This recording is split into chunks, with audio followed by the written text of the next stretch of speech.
Hi everyone, and welcome back to the Together Apart video series. I want to talk a little bit about the holiday of Simchat Torah today. You may have noticed that we are in this period of many holidays in the Jewish calendar.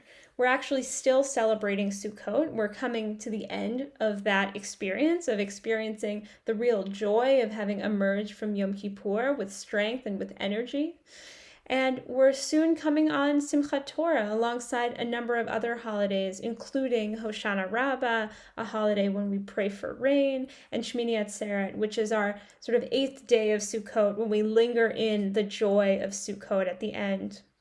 But I want to talk today a little bit about Simchat Torah, which is really the final holiday of this season. And Simchat Torah is an interesting holiday. It celebrates a major accomplishment, which is the accomplishment of having read through the entire Torah. And what we do on Simchat Torah is we actually read the last words of the Torah itself, and then we do this amazing thing, which is that we then begin reading the beginning words of the Torah portion, again. So we go right from the end of the Torah, just straight into the beginning of the Torah. It's an amazing experience. And so this day, in many ways, beyond being a celebration of the Torah and of this accomplishment of having read the Torah, it's also a day for us to reflect on our journeys, on our own life journeys. If you look at the end of the Torah and you look at what's happening, it's really about the end of Moses' life. And what we see is that Moses ascends Mount Nebo. He goes up on top of this mountain and he sees before him the entire promised land, the entire land that God promised to the people of Israel. And originally Moses had intended on going into the land. That was what he expected to happen. But for a number of reasons, he ended up not being able to go into the land. So he ended up dying and being buried just outside the land.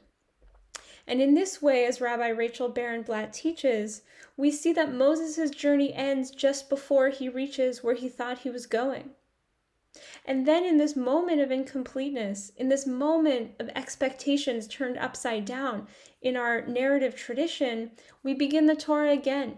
We begin again with the story of the creation of the world. We begin again with the creative project of building the world.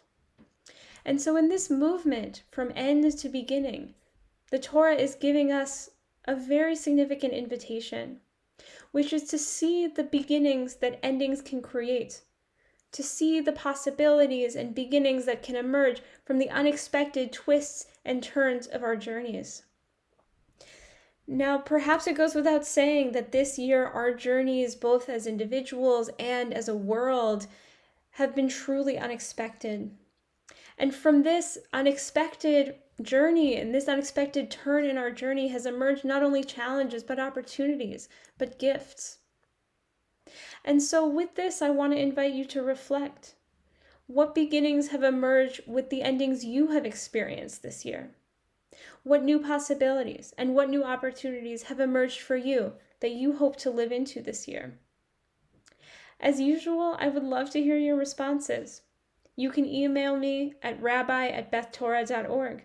I look forward to hearing what's on your hearts and minds.